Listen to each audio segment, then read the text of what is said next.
Star LeBron James is sidelined to start the season. And the team announced yesterday that he has sciatica on his right side and will be reevaluated in 3 to 4 weeks. Again, note that this is reevaluated, not playing in 3 to 4 weeks. And when asked when James could return, head coach Redick said, quote, he is on his own timeline. So LeBron will be missing his team season opener. This is a first for him in his career. His 22 team season openers played, they are the most in NBA history. As we say hello to our senior insider, Shams Charania, who's here with more insight. Shams, what more can you tell us about when this injury actually occurred? Malika, my understanding is this injury for LeBron, this nerve issue, first occurred in late July, early August during an on-court workout. So it's now 2.5 months and counting that he's had to deal with it and manage it. So even before the Lakers media day on September 29th and the start of training camp, I'm told LeBron James had not done much basketball for well over a month prior to that. So it hasn't been a normal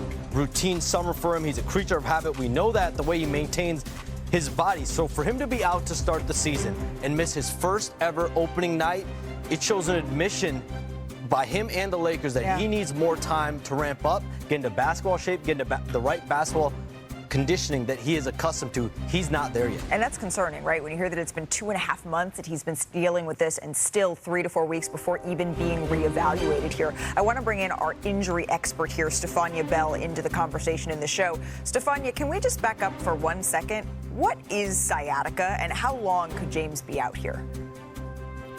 Sciatica, really simply, is irritation, inflammation, or compression of the sciatic nerve. It's all in the name.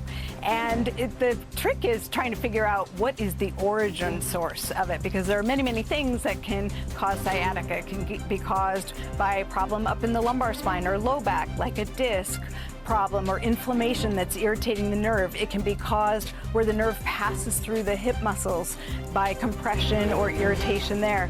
And the sciatic nerve has this distribution where it passes through the glutes, down the hamstring, behind the knee, into the leg, and branches into the foot and toes. And you can really have pain, burning, numbness, tingling, whatever your particular symptoms are, anywhere along the pathway of that nerve. So wide range of presentations, wide range of resolutions in terms of time.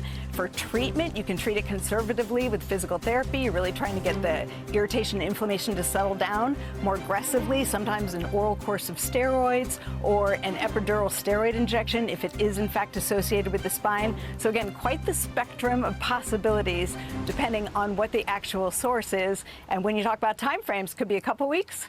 Sometimes it's a few months, and sometimes it recurs. Oh, and that is not good news right there. We don't know what exactly of LeBron James's, the symptoms that LeBron is experiencing, of all the symptoms that you just mentioned here. But I'm curious, Stefania, does age at all play a factor in this?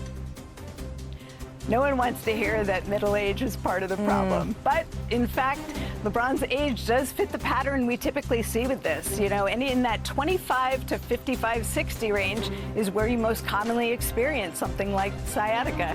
And, you know, he's right in that age pattern where that is going to be something that could crop up for him. And we know he's had some issues in the past, other orthopedic issues with the core, the glute.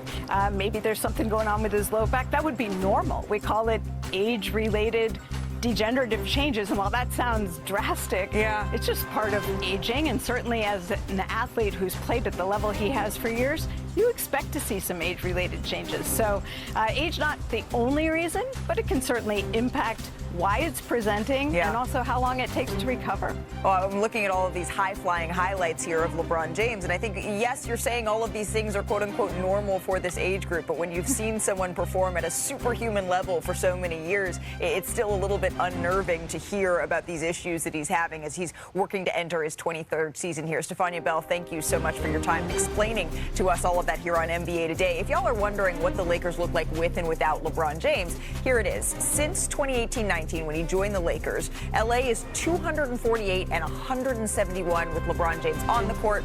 Off the court, 56 and 78. I take this with a grain of salt because, remember, Luka wasn't here for a whole lot of those games. But now let's welcome in our senior writers, Brian Windhorst, NBA champ Kendrick Perkins, into this conversation. Brian, I'm going to start with you here. Just your reaction to seeing this news as well. Let me deal with the elephant in the room, because I know I got a lot of text messages about this when the Lakers announced it, and I'm no Stephania Bell, but a 40-year-old who plays golf. People were asking me, was this a golf-related injury? Because LeBron played golf all summer, and sciatica is something that happens to golfers. Let me just point something out. For a golfer, a right-handed golfer, sciatica typically happens on your left side because that's where the torque is. That's where the turn is, although LeBron doesn't lead the league in making great turns, but he's getting better. He's getting better. So this is an injury that is related to basketball. But I want to point something out. LeBron has had an injury at the beginning of the summer.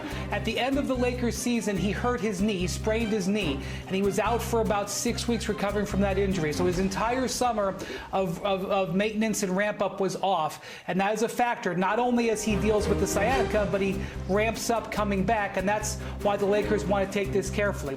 The second thing is, LeBron in his career has had disc issues in his back, and I'm not saying that's what leads to the sciatica. As Stephania said, there's a number of reasons that could lead to this, but several times in LeBron's career, he has had to have epidural shots, which Stephania detailed, to deal with lower back inflammation, and he has always recovered very well from them. So while this is certainly a blow to the Lakers' early season, I think there is a lot of reasons to go slow with LeBron, and the thing to remember, they don't need LeBron to be at his best in November and December. They need him after the new year into the spring. Hey y'all, Perk here.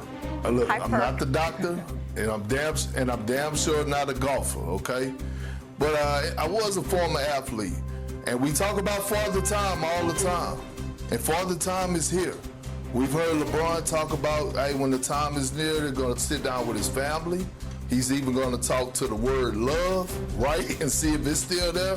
But his body is saying, listen to me. This is what 3 straight years in a row that LeBron James has dealt with injuries that have kept him sidelined, maybe 4. His body is telling them, hey, I've been good to you.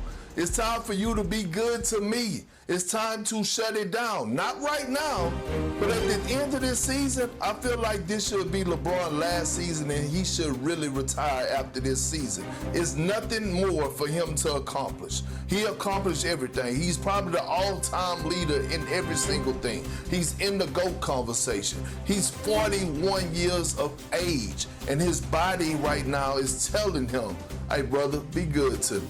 I need it. Well, I need it. This is the Father Time coming. We're not used to not seeing LeBron be available for opening night. It's never happened in the 22 previous seasons, as we mentioned here. But, Wendy, I know he doesn't need to be at his best in November, but I think back to the conversation we had with Anthony Slater on this show yesterday about the Golden State Warriors and how this reminds him of their 2022 season, where they were perfect in preseason, and then they built this padding early on in the year in a tough Western Conference that allowed for bumps and bruises down the road. And that's what the Lakers now may not be afforded, is that sort of padding in a Western Conference that is incredibly tight, that is incredibly difficult without LeBron James here to start the season. So it's something we will monitor, and we'll certainly keep you updated. Go ahead, Brian. That's a very fair point. You have 10 or 12 bad games in the Western Conference. Right. It can be the difference between having the 3 seed and being in the play-in. That is true. But the Lakers have a guy in their mid-20s who is an MVP candidate, Luka Doncic. This is a contract year for Austin Reeves. Those are their 2 primary ball handlers.